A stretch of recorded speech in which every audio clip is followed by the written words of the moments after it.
Boa noite a todos. Boa noite. Do livro Senhor e Mestre, Carlos Bacelli, irmão do Zé. Inevitável. Emerges a pouco e pouco do passado sombrio.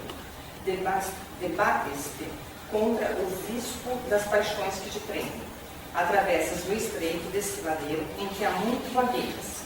Transpõe obstáculos quase invencíveis. Quebras uma a uma as correntes que te agrilhoam as imperfeições. Buscas incessante a saída milenar do labirinto. É que teu definitivo encontro com a luz de que procedes se faz inevitável. Convence-te de que nascestes para realizar o melhor, de que carregas contigo as possibilidades virtuais de um ser angelical, de que, de certa maneira, todas as experiências do universo se concentram em ti, de que és peça fundamental nos planos do Criador, de que possuis ilimitada capacidade de amar e de ser feliz, de que ninguém é absolutamente igual a ti. Faze, portanto, brilhar a tua luz.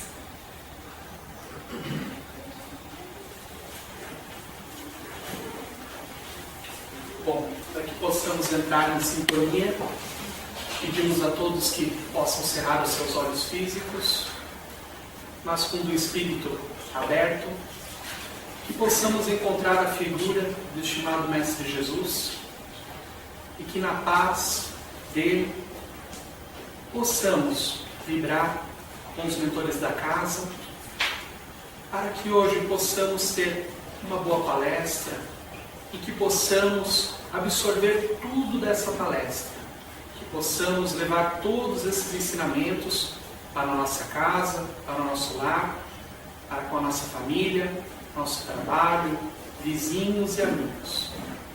Que possamos vibrar para todos aqueles irmãos que não puderam estar aqui nesta noite, de mais variadas formas, aqueles que ainda se debatem nas camas, que possam ser amparados com a nossa energia. Que possamos, na hora do passe, vibrar para todos aqueles irmãos que precisam do nosso auxílio. Que possamos abrir os trabalhos da noite e ter uma boa palestra. Que assim seja. Hoje, mais uma vez, a gente recebe o nosso irmão, que já é tarefeiro aqui da casa, o Elcio de Pissadas. Palavra com ele.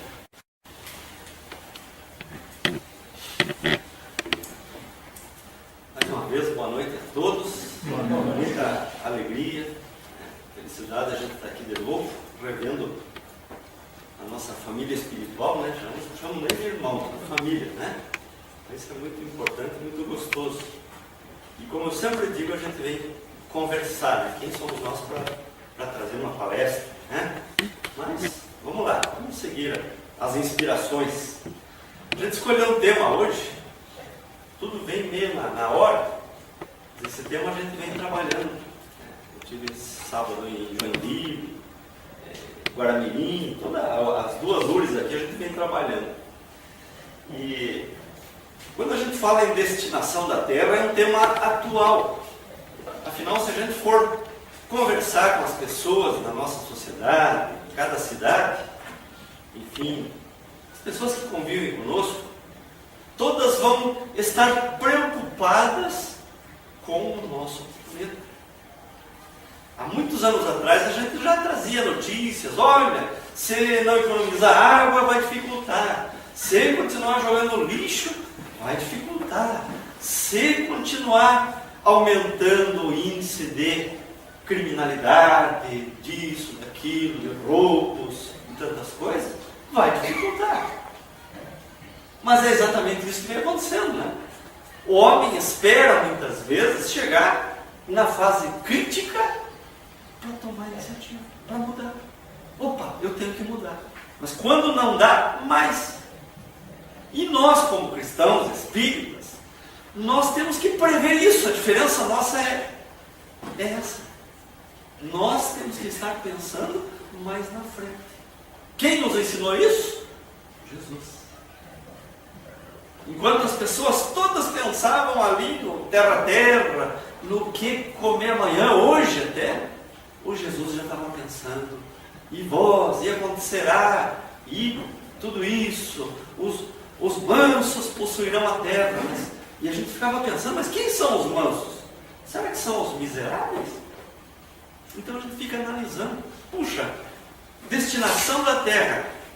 Isso faz parte do capítulo 3 do Evangelho segundo o Espiritismo, né? Do capítulo Há muitas moradas na casa de meu Pai. Então Cristo olhava esse universo, que até muitos cientistas não chamam de universo, chamam de pluriverso. Porque é tão grande. O universo é a nossa maneira de ver, mas é um universo tão grande. E a gente fica pensando, puxa, quantos planetas iguais, quantos menores, inferiores e quantos maiores. Até a gente diz maiores no sentido moral. Porque o espírito é um ser moral. Essa é a diferença. E nós, quando reencarnamos, eu vou passar para outra tela, para vocês já irem acompanhando essas questões. Eu vou passando. Perguntas que a gente vai fazer. Então, o espírito sendo um ser moral, ele mergulha nos planetas, nas encarnações e reencarnações, ou nascimentos e renascimentos, né?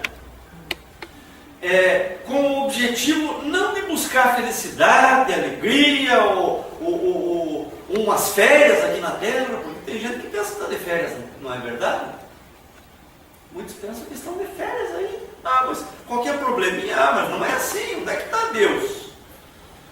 E no entanto, estamos aqui cumprindo o grande objetivo de Deus, que fazemos parte do progresso da evolução.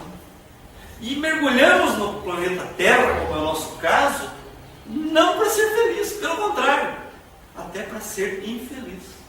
Para viver em meio à miserabilidade, à necessidade, porque a própria vivência material, até pelo esquecimento do passado, nós vamos viver uma realidade que nós mesmos programamos, que nós projetamos do plano espiritual para o material.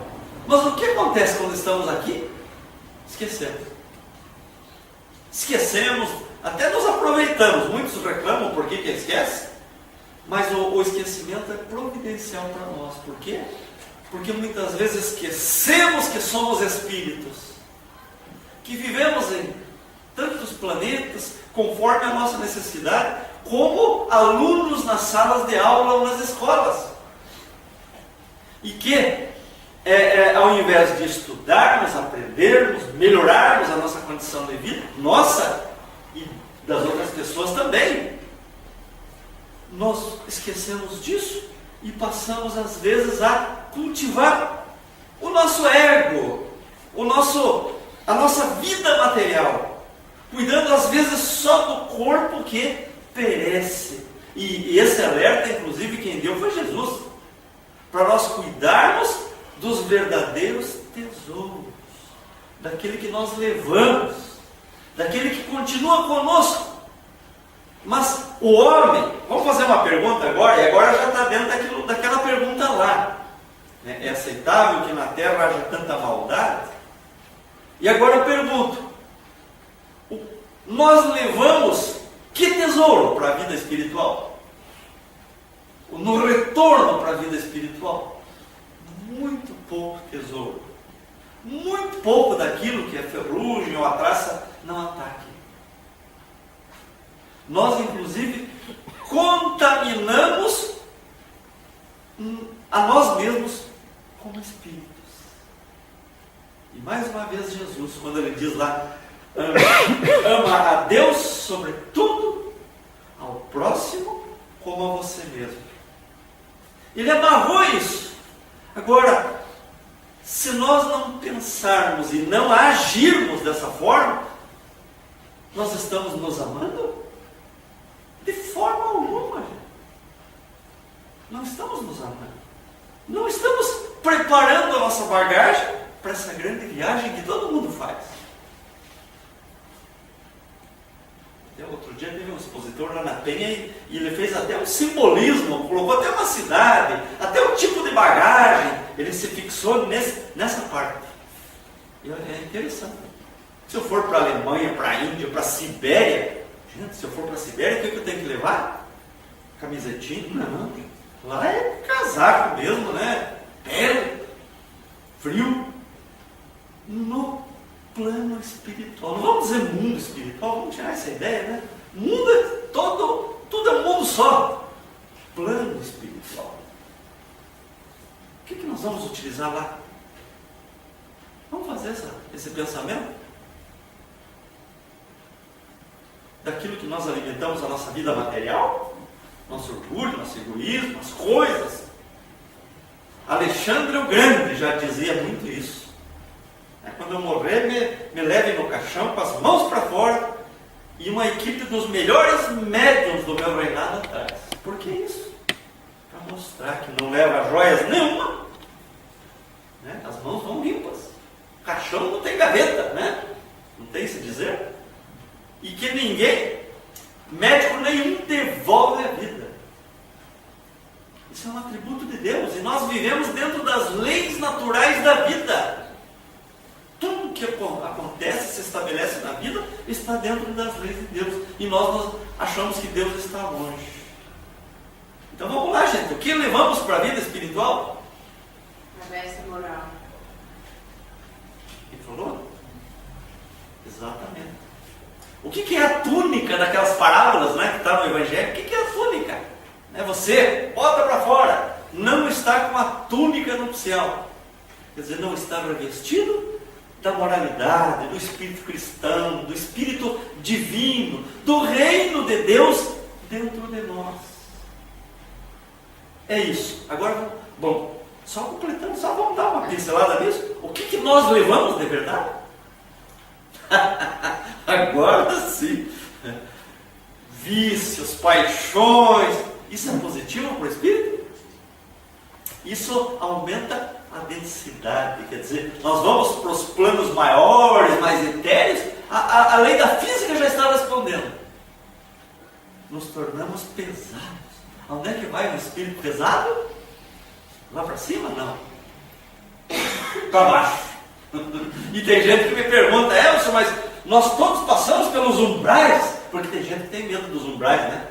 Assiste o filme Nosso Lar, outros filmes, e vê aquela sede, aquela fome, aquela penúria dos espíritos ali, né, gritando de dor, de tudo. Gente, e muitos querem desviar isso.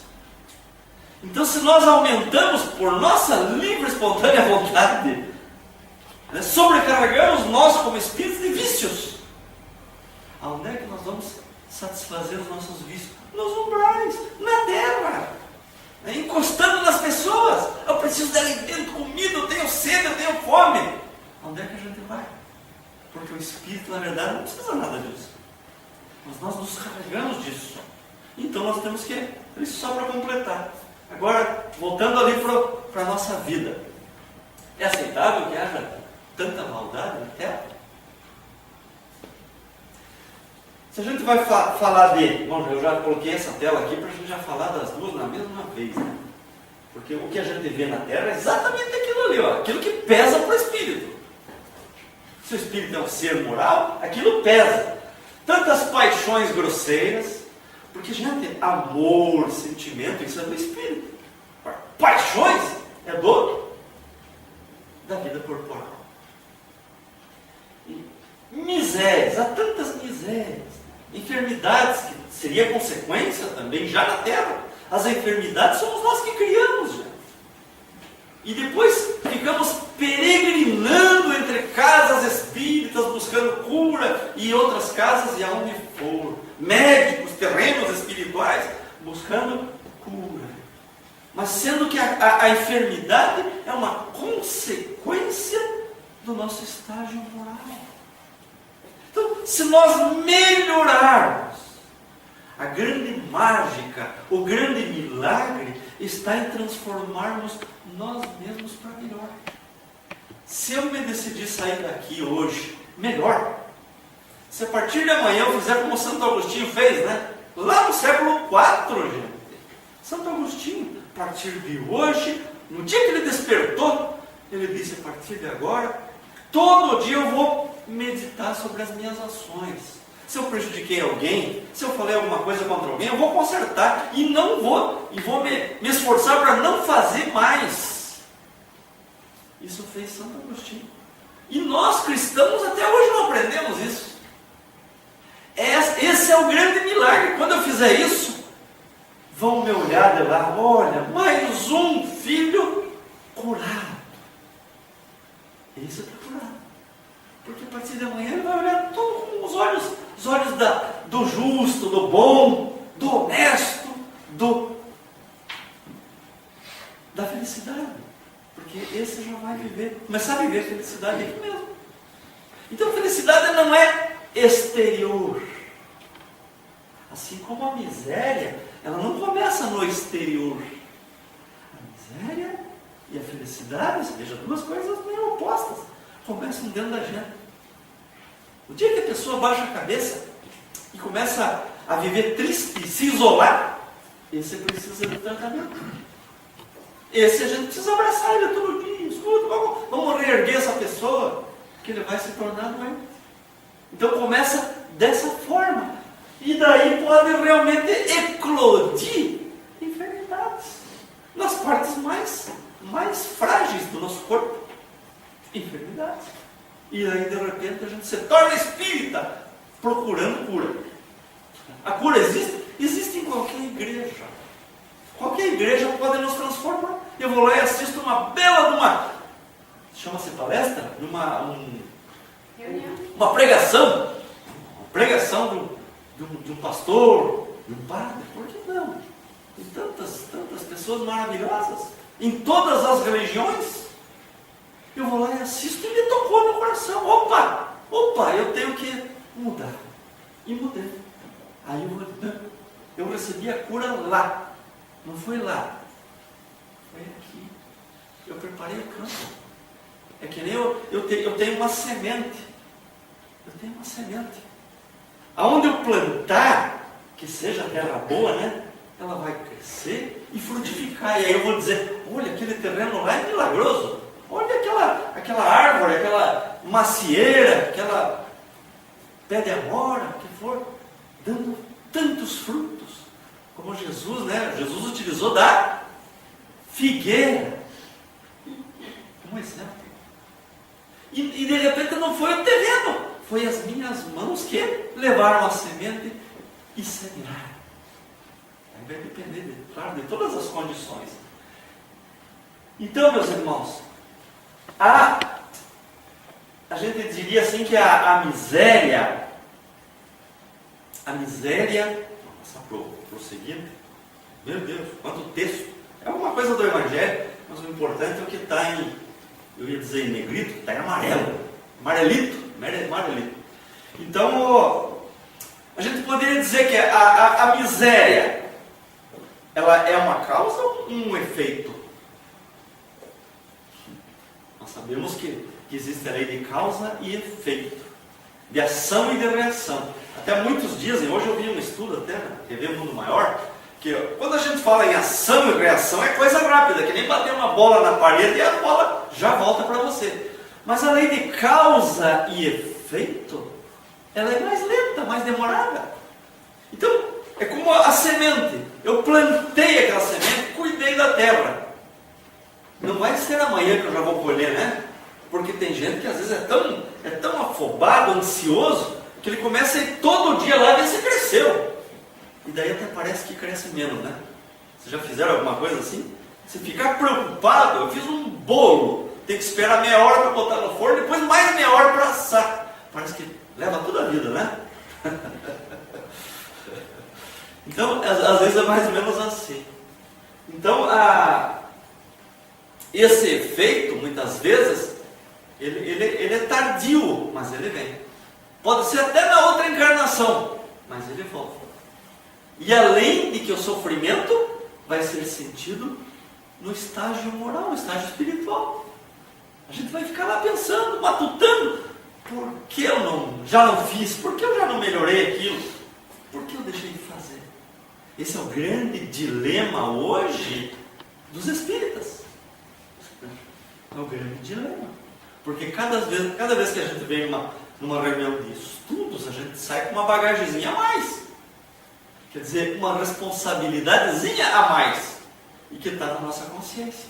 E que não é ninguém que vai cobrar lá. É a nossa própria consciência. Porque Deus está nela. Deus está nela. É um chip, é uma programação. Deus está ali. Então, hoje, com a tecnologia que nós temos, é mais fácil de falar isso, né? Imagine na época de Jesus e imagine na época de Kardec, 158 anos atrás. Já era mais difícil, a tecnologia, né? Não tinha telefone, nada. Hoje nós temos aí tecnologia, comunicação, hoje, meu Deus. Tanto que você vê as pessoas na rua, elas não dão bom dia para ninguém, mas ali no celular, ali, nas redes sociais, ele está dando bom dia para 500, para 1000 pessoas. Mas esquece da pessoa que está do lado. Já acontece às vezes, escuta, fala o teu número, eu vou ligar para você, eu estou do lado aqui, mas vamos conversar pelo telefone. Porque às vezes é mais fácil. Então, a gente analisaria que a miséria seriam todas as situações que nos trazem, né, que nos levam a calamidades, a tudo isso, coisas que a gente está vendo aí acontecerem todo dia, né, no nosso planeta. É desastre, é ônibus que cai na ribanceira, é terremoto, é morro que desliza, e a gente olha, morreu 6.000, como aconteceu agora lá naquele país lá, como chama? Nepal. No Nepal, como aconteceu aí na Bahia, e como acontece seguidamente por aí, ônibus aqui na Serra, 51 pessoas, e a gente sabe que nós estamos numa época até prevista, muitos desencarnes haverão, muito sofrimento, muito choro, muito ranger de dentro, e nós estamos vivendo isso, mas vivendo tanto no plano espiritual como no material como no espiritual. Até outro dia uma pessoa estava morta de medo, meu Deus, mas quantos vão desencarnar? Será que eu não estou no meio? E um espírita bem tranquilo, não, calma, se a gente desencarnar, a gente reencarna de novo. Mas a pessoa não queria desencarnar. Como diz a pessoa, agarrada. A gente sofre muito na vida, mas se perguntar, ninguém quer ir para lá, né?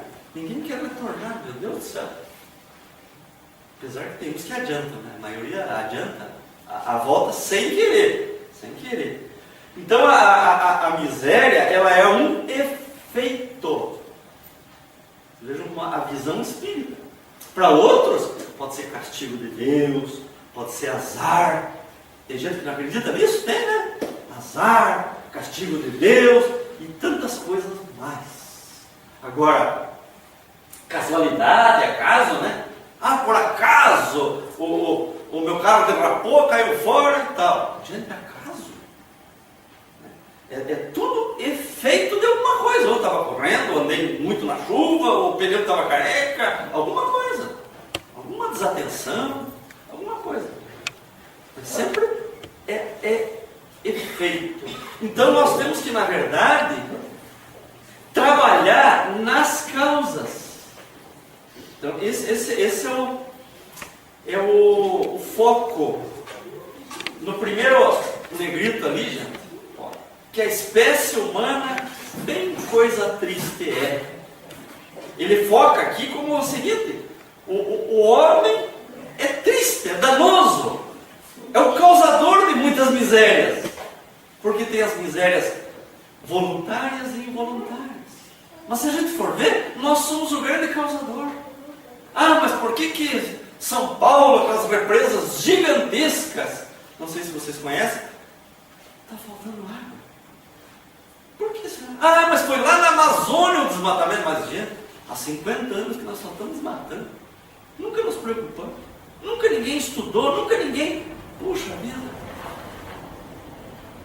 A gente fala, mas vai tomar alguma providência muitas vezes tarde. Então, de fato, a espécie humana, triste coisa é ainda. Ainda é. A situação material, o porquê disso? a situação material e moral da humanidade terrena, nada tem que espante. Por que isso? A gente já vai dar uma olhada numa outra tela, porque é a condição evolutiva do nosso planeta. Nós estamos ainda no planeta, há uma diversidade grande, porque nos 7 bilhões de pessoas, acho que não tem um igual ao outro. Mas é a nossa faixa. Alguns estão sofrendo, outros estão ajudando. Como quantos morreram, quantos estão soterrados lá no Nepal, mas quantas equipes estão lá trabalhando, ajudando? Animais, cachorros, lá procurando pessoas. Então nada tem que espante, desde que se leve em conta a destinação. Quer dizer, a fase atual, o ciclo em que estamos vivendo e a natureza de todos esses 7 bilhões de pessoas. Mais uma coisa, não são 7 bilhões. Na verdade, a população da Terra, quem são? São os encarnados e desencarnados. Essa é a população da Terra. Quantos tem de desencarnados? 3, 4 vezes mais. Então, 7 vezes 4, 28. Então, tem mais 30 bilhões de espíritos desencarnados. É mais ou menos isso. Essa é a população. Então, são 37 bilhões que estão aqui em torno da Terra. Encarnando, desencarnando, esse vai e vem, que o grande objetivo é ir purificando, moralizando, melhorando nós como ser espiritual. Aqui está a tela que eu ia mostrar. Então a nossa Terra é ainda um mundo de expiação e provas. Essa escola, essa sala de aula, vamos dizer, né? Estamos nesse ano, nesse curso. Provas e expiações. Então quando mergulhamos na Terra, nós temos plena consciência. O que são provas e expiações? Expiações é quando nós não tomamos conta, não nos preocupamos, então somos forçados. Aí praticamente até perdemos o livre-arbítrio. Nós somos forçados a resgatar alguma dívida. É que nem quando devemos para o banco e não damos bola. De repente ele vai lá e, por uma legislação, toma alguma coisa nossa. Meu Deus, mano. Vai lá e toma. Então a expiação é isso. Quem são essas pessoas? Todos os que estão em sofrimento, de repente esses do Nepal, esses que estão resgatando, mortes violentas, perda de familiares, tudo que causa dor e que nós somos obrigados a passar por aquilo ali. Isso seriam expiações. E provas o que são? Mesma coisa que a prova lá na escola. Prova são os testes. Eu até diria, são as tentações. A gente pede no Pai Nosso, Senhor, nos livra das tentações. E na verdade não é pedir para Deus nos livrar das tentações. Na verdade é pedir para que Deus nos fortaleça diante das tentações e das provações, para que a gente possa passar diante das coisas do mundo e não se deixar influenciar. É quando eu olhar para todas as pessoas como irmãos e irmãs. Quando eu passar na frente dos bares, dos grupinhos, e não precisar entrar lá e pedir alguma coisa, ou isso, aquilo. Gente, então é quando a gente olhar para tudo isso. É como Gandhi, quando desceu no aeroporto de Londres, na Inglaterra.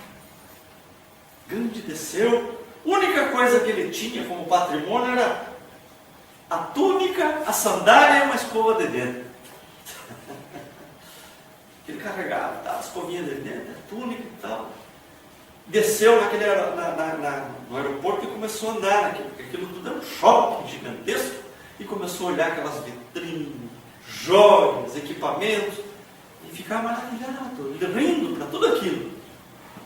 E imediatamente a equipe que o recebeu, e tal, olha, o governo, a rainha, vamos dizer, os governantes aí da Inglaterra terão o maior prazer em presenteá-lo com o que o senhor quiser. Eu disse, não, eu estou olhando para tudo isso e feliz, alegre, porque eu não preciso de nada disso. Tudo é muito bonito, mas eu não preciso de nada. Grande, então, desprendido de tudo. Claro que nós precisamos, não vamos nos desprender de tudo. Nós precisamos da vida, precisamos das coisas, mas precisamos saber usar com equilíbrio, saber utilizar para benefício de todos. Eu sou um empresário, eu herdei uma grande empresa. Puxa, eu vou vender, distribuir para os pobres. A época hoje é outra. O que seria correto eu fazer? Se eu não tenho competência para administrar, eu contrato um holding. O que é um holding? Uma equipe ou uma outra empresa que administra aquela, com um contrato, com metas, com cumprimento de metas. Pronto. Eu vou administrar. O que vai acontecer? Aquela empresa vai produzir os seus produtos, consumir matérias-primas, obedecer legislação, dar emprego, gente. Às vezes são milhares de empregos. Eu estou ajudando as pessoas a ter dignidade de vida. É exatamente isso. Não pensem que uma empresa muito bem administrada lá fora, pode ser até particular, privada, pública, por que não? Bem administrada é tão importante para a sociedade e para Deus como qualquer igreja. Como qualquer igreja. Então isso é muito importante. Então, gente, vocês vejam então que importa eu trabalhar essa questão, essas fragilidades. Joana de Ângeles ensina muito isso. As sombras que existem em nós. Esse trabalho para que a gente vá crescendo e se corrigindo, se dominando. Isso não é amar-se a si mesmo? Isso não é melhorar-se para chegar no plano espiritual diferente? Claro que é. E gente, e se eu estou auxiliando, trabalhando por mim, pela sociedade, das várias formas que eu posso, ou pelas várias ferramentas que me estão nas mãos, um veículo, um carro pode ser uma ferramenta? Pode ser uma ferramenta e pode ser uma arma, né? Se eu andar com ele de forma desregular, fora do normal, correndo demais, fora das faixas, eu estou correndo um risco de atropelar alguém, de matar alguém, de ferir alguém. Torna-se uma arma. Agora, se aquele automóvel é uma condução, andar sempre dentro da legislação, dos limites, como que eu não vou pagar a multa, né? E a multa não está barata. E de repente eu dou carona para um colega, outro, já entra aqui, vamos junto, vamos combinar, vamos... Está sendo útil? Como é útil? A vizinha precisa ir no mercado, eu combino com ela. Gente, isso é tão importante. Ainda ontem assisti uma palestra do Divaldo, né, ele foi retido de um aeroporto aí da Guatemala, não sei onde, na América Central, porque na hora do check-in lá, criaram um novo imposto. Isso não é novidade, né? E o rapaz disse para ele, o senhor não pagou imposto de turista. Mas isso não tinha antes. Foi criado agora. Está escrito lá. Daí ele pensou, né? Eu vou dar uma lição nesse camarada. E, estou resumindo aqui, essa história é cumprida. E ele deu uma que ele era quase cego. Aonde que está isso aí? E daí lá, não, mas então leia para mim que eu não consigo, não enxergo. Não, está escrito lá, tem que pagar $15. $15 o imposto. Então tá bom, meu filho. Aonde que é o guichê que paga? Ali. Você vai lá comigo? Vou. Já o rapaz foi junto, levando ele. Deu a carteira para ele, veja. Fez totalmente o contrário, deu confiança. Aí eu dei a carteira, mas fiquei cucando o olho, né? deu a carteira, tirou, pagou e veio e continuou conversando. Daí ele fez questão de levar até lá onde ficava sentadinho, esperando, recomendou aos outros. Daí esperou, daí a pouco veio ele e sentou do lado do Divaldo. Olha, eu me afeiçoei com você, não sei o que tem e tal. O senhor me desculpe, até veio mais para se desculpar. O senhor me desculpe que eu fui meio grosseiro. Mas tudo bem e tal. É que eu estou com um problema. E o rapaz começou a contar os problemas dele. Era uma pessoa que estava ali pensando em situações difíceis da vida dele e ele ia cometer tragédia. E conversando com o Divaldo, o Divaldo já puxou da malinha dele, sempre, isso é um conselho para nós, sempre carregaram os livros, né, um evangelho, já puxou uma ali, meu filho, eu vou te dar um presente, uma joia. Mas que joia? Esse livro. A joia, está tudo escrito aqui dentro. E tal, escreveu ali, e vou te fazer uma dedicatória, escreveu, Divaldo, telefone, endereço. Olha, ele foi embora, dali 1 mês, 2, o rapaz escreveu para ele: olha, o senhor me salvou a vida naquele dia, eu me tornei espírita, estou frequentando o grupo tal. Gente, quantas oportunidades às vezes a gente tem com aquela pessoa que é dura conosco, com aquela pessoa que nos olha torto, que nos faz um desaforo. E às vezes a gente se enche, eu tenho que responder na altura, eu tenho que fazer isso. Como eu posso trabalhar as misérias que estão em estado latente dentro das pessoas? Que de repente ele pode levar assim uma joia lá para sua casa, de repente ele mora lá numa favela, de repente a casa dele caiu, de repente um filho está doente. Quantas pessoas? Como é que uma empregada ou um empregado vem trabalhar às vezes deixando uma criança sozinha em casa? Quantas vezes a gente viu isso na vida? Quantas vezes eu, sabendo disso, às vezes, vai para casa, cuide, vá lá. Gente, quantos funcionários, quantos colegas de trabalho a gente teve depois que se tornaram fiéis, que morriam pela gente, pelo patrão. Mas por que isso? Porque eu atendi. Porque eu fui um irmão, porque eu me tornei o próximo. Eu não preciso nem contar a parábola do bom samaritano. Por quê? Porque eu fui o samaritano. E é essa a época, é essa a grande oportunidade que nós, cristãos espíritas, temos hoje. Nós estamos na 3ª fase do espiritismo. Cada fase durou 70 anos. A primeira fase, que foi até 1927, acho que ninguém aí estava encarnado ainda, né?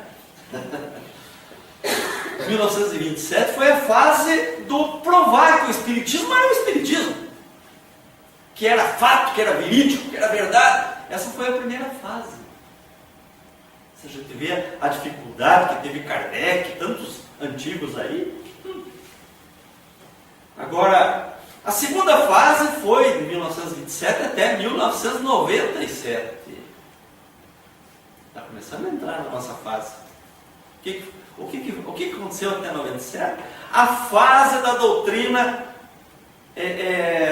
acolhedora, assistência social, atender a pobreza, cura. Essa fase mais aberta, do mais atender às necessidades prementes das pessoas. E continuar divulgando, claro. E de 97 para cá, agora é a nossa fase. Agora é a nossa fase. De 97 para cá, é a fase que até aconteceu o desencarne do Chico, mas aconteceu o reencarne do Emmanuel. Esse trabalho novo da Joana, esse trabalho interior, tudo isso objetivando o que na doutrina? A vivência doutrinária.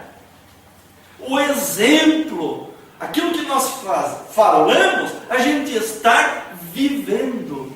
Então eu estou falando com muito mais eco, com muito mais profundidade, atacando a causa e não comentando o efeito, prevenindo. Então esse é o grande trabalho. Para isso, claro que eu tenho que dar o exemplo, eu tenho que estar vivendo, eu tenho que mudar.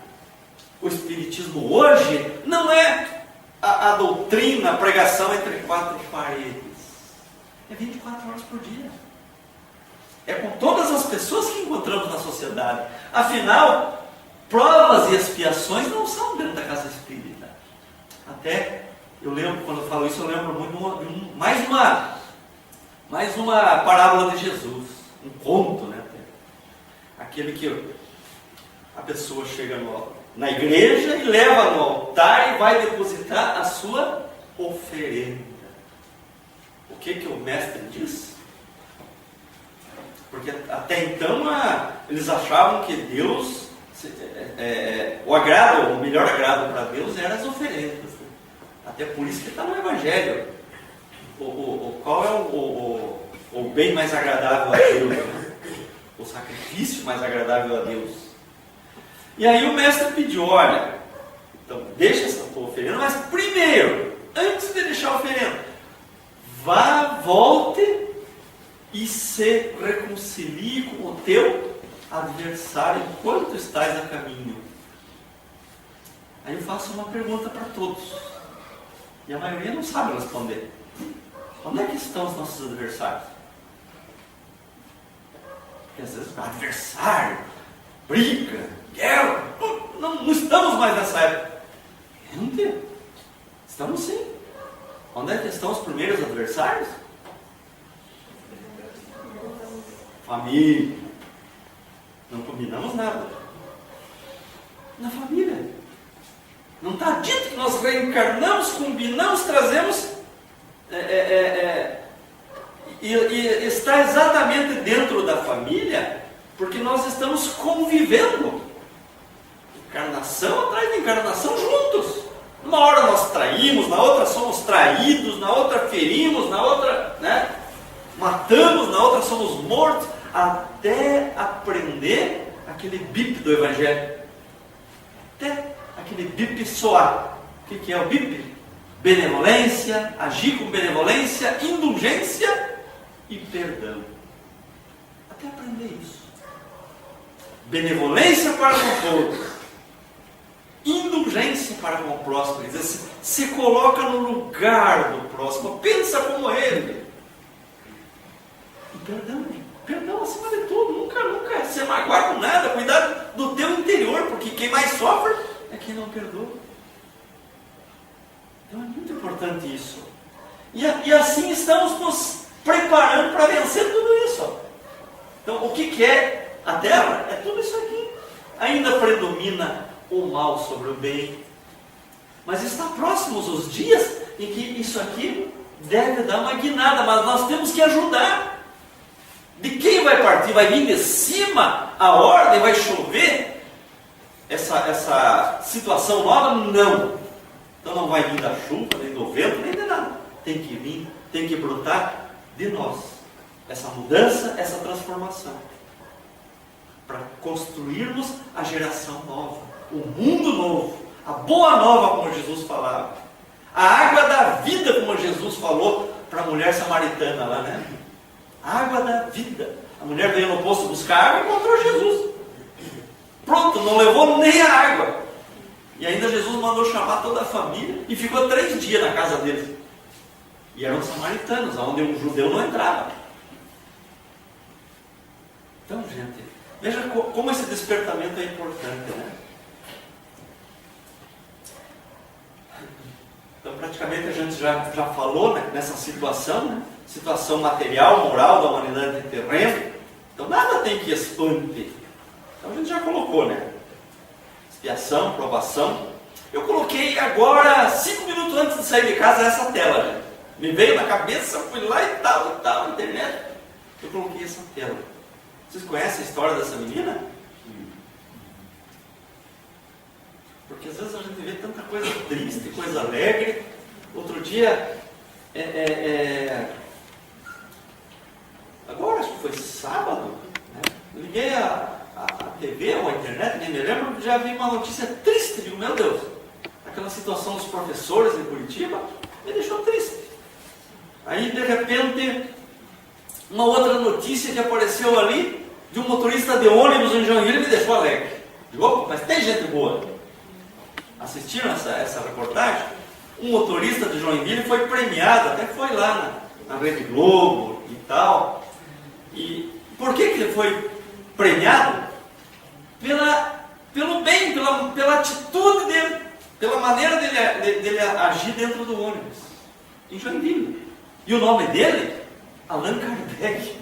Não sei o não sei com o que está relacionado. Allan Kardec.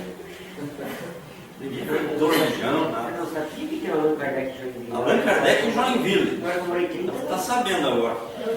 E ele era professor de matemática, mas o sonho dele era ser motorista de ônibus. Gente, vocês estão vendo como a gente pode fazer a diferença? Ser o sal da terra mesmo. Então ele agia dentro do ônibus como as aeromoças fazem no avião. Atendia todos. Cada vez que o ônibus ia sair lá do ponto final, aqui fala o motorista Allan Kardec. Sempre à disposição de vocês e tal, o que vocês precisarem. Puxa, e todo mundo era cumprimentado com aquela gentileza. Só isso. Onde está o rapaz? Então hoje o bem é notícia rara. Porque o mal é notícia comum, né? O bem é notícia rara. Essa menina, ela era muçulmana. E o povo muçulmano, principalmente as mulheres, sofriam demais. Eu até li alguns livros de história na Índia. As mulheres sofriam demais. E ainda mais se fossem viúvas. A viúva, na verdade, era condenada a morrer junto com o marido. Então, essa teve a coragem de abrir um blog, um site, e escrever tudo. Expôs para o mundo tudo isso. Claro que ela foi perseguida, quase mataram ela fugiu para outro país, continuou estudando e tal. Hoje, ela recebe o Prêmio Nobel da Paz. Veja que coisa bonita, que exemplo. O nome dela é Malala Yousafzai. O Parlamento Europeu reconhece a incrível força desta jovem mulher. Quando ela escreveu, ela era mocinha ainda. Hoje, essa jovem mulher. Então, Malala defende com bravura o direito de todas as crianças a ter uma educação. E aí eu falei agora há pouco, como é que estão sendo tratados os professores? As escolas. Porque a gente vê que no plano espiritual, quem vê e lê sobre o nosso lar, os ministérios, né, são trabalhados com carinho, com competência, com zelo. Como o Chico, numa história também que apareceu, uma senhora, esposa de um político, precisou conversar com o Chico, foi lá, foi atendida, foi apresentada, o Chico atendeu com o maior carinho, tudo. Não era sair, ela puxou de uma... Naquela época era cruzeiro, era alguma coisa assim, né? Hoje seria, vamos dar o exemplo hoje, puxou de umas notas de R$100 e deu para o Chico, não custava nada. O Chico olhou e falou, não filho, eu não posso aceitar, e deu toda aquela explicação. O meu trabalho é gratuito e tudo isso, e colocou, não posso aceitar, porque senão isso começa a denegrir a minha imagem e o meu trabalho. E eu quero continuar. Aí ela saiu, meu Deus, recebeu aquela lição. Como nós estamos precisando hoje disso, né? De pessoas com menos ganância e mais trabalho, mais dedicação. Para fazer diferença no nosso mundo hoje, que é o que precisamos. A gente está vendo escolas, presídios, essas escolas correcionais. Outro dia eu vi 3 em Santa Catarina caindo nos pedaços. Tem que tirar todo mundo porque as paredes estão ruindo. Gente, mal feito desde o começo. Então nós precisamos fazer essa diferença. Precisamos começar a viver e trabalhar. E que as consequências, os resultados desse carinho sejam obras maravilhosas. Obras maravilhosas. E essa obra pode começar hoje com a nossa conversa, com a nossa vivência no bem. Então, é disso que precisamos, como fez essa menina aí, né? A Malala. Então, só um exemplo. Claro que a gente não pode se desmotivar totalmente com o nosso planeta, porque é como se a gente fosse numa cidade e de repente, ao invés de ir lá naqueles bairros bonitos, ao centro, a gente vai lá na favela. Ou vai lá no presídio e pensa que a cidade toda é assim. Eu até uso muito essa fala. Eu digo assim, vamos supor que em Marte tenha lá que os que nos visitam aí sejam os marcianos, né? Vamos lá, não deve ser de tantos planetas. O marciano vem e desce numa favela, vamos dar um exemplo, numa do Rio de Janeiro. O que ele vai ver? Descendo lá dá um exemplo, lá na Rocinha, no Vidigal. Bem na hora do tiroteio. Bem na hora do tiroteio, daquelas correrias, de criança gritando. E volta. Ele vai chegar lá e vai dizer o quê? Nem vão na terra. Lá é tiro, eles são selvagens, eles são, né? Na base da bala, da metralhadora. Ou cai num presídio desses grandes, aí começa a ver a maneira que são atendidos ali de todo lado. Então, gente, uma cidade não é só isso. Ela tem essas partes, temos que melhorar e trabalhar tudo isso, mas a cidade é um todo. E no universo estão cheios de planetas piores e melhores do que o nosso, e iguais. Estão cheios, são trilhões, né? Lá do Rio de Janeiro tem a Floresta Tijuca, lá que a água é azul, linda. Tem coisa bonita, floresta, preservada.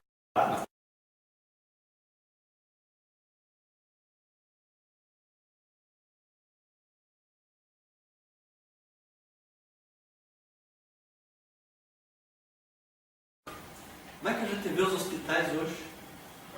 Como é que são atendidos hoje os doentes? Se eu precisasse levar um filho agora, meu Deus queira que ninguém precisa, né? De um hospital, nada disso. Hospital, os presos, aquilo ali educa, recupera alguém? Jamais. Para Deus aquilo lá são filhos que têm as sombras dentro dele, que têm que ser trabalhados, que têm que ser acompanhados, que têm que receber exemplos. E eu tenho N exemplos aqui. Pena que o nosso tempo é curto, mas outro dia no Luciano Huck teve o exemplo de um dos policiais que fez um trabalho com os filhos de presidiários, criou lá um centro de esporte esportivo e começou a trabalhar com os filhos dos presos, e com esse trabalho modificou-se os presos. Muitos devem ter visto isso no programa aí do Luciano Huck. E aqui o lixão, né? O trabalho, a vida, como é que são os lixões hoje? Eles são como não deveriam ser. A gente não deveria de produzir lixo. Vocês sabem quanto lixo a gente produz? Cada ser humano produz 1 quilo de lixo por dia. Então, numa cidade em Curitiba, que a gente trabalhou lá, 2 milhões de habitantes, 2.000 toneladas por dia. Só para ter ideia. 2.000 toneladas por dia. Agora imagine São Paulo. Aqui é a média de 30 mil habitantes, vamos dizer. 30 toneladas por dia. Desculpa, e dessas 30, metade já vão na praia, né? Eu fui à praia agora. É isso que eu ia dizer. Aonde vai? É o causador de miséria. Mas a gente poderia criar riqueza. Posso extrair riqueza do lixo? Meu Deus, gente, se eu separar tudo certinho e tal, eu crio produtos. Eu vou criar matérias-primas para outras coisas. E o lixo orgânico eu posso também criar matéria-prima, que é adubo. Eu misturo o lixo orgânico tratado, faço a compostagem e posso até utilizar o lodo de esgoto seco também, que é o que a gente fazia em Ponta Grossa. A gente fazia isso. Lá é um exemplo, foi um laboratório de exemplo e está até hoje. Os agricultores se inscreviam e vinham buscar aquele humus, aquele produto pronto para a agricultura. Como a gente pode criar tanta coisa? Mas a gente não vê isso, né? E para a gente encerrar, então essa tela. Então, se eu digo que a gente pode trabalhar nas causas das misérias, então do hospital saem aqueles que se curaram. Da prisão saem os que cumpriram as suas penas. Claro que, entre parênteses, deve ser isso. Deve ser isso. Cumpriram, retornam para o trabalho, para a sociedade. Claro que vai ter tanta dificuldade. Eu não falei que cria-se sombras, que essas pessoas precisam ser trabalhadas de repente para o resto da vida. Precisam ser trabalhadas. Elas se tornaram prisioneiras delas mesmas. E conforme os crimes que cometeram, elas vão continuar presas no plano espiritual. Ah, mas como? Tem gente que faz essa pergunta. Lá tem cadeia? Não tem cadeia. A cadeia está na consciência da pessoa. Ela chega lá, senta num banquinho, baixa a cabeça e fica ali. Eu estou preso. Eu estou pagando. Eu não sei o que fazer. Então, são os trabalhos que a espiritualidade tem. Deixa a terra quando está curado das suas enfermidades morais. Tomara, né? Tomara, esse é o grande objetivo. Que a gente se cure tanto das enfermidades orgânicas, físicas, porque aí, como diz, limpo o corpo, limpo o espírito. Não tem aquele dizer, aquele ditado?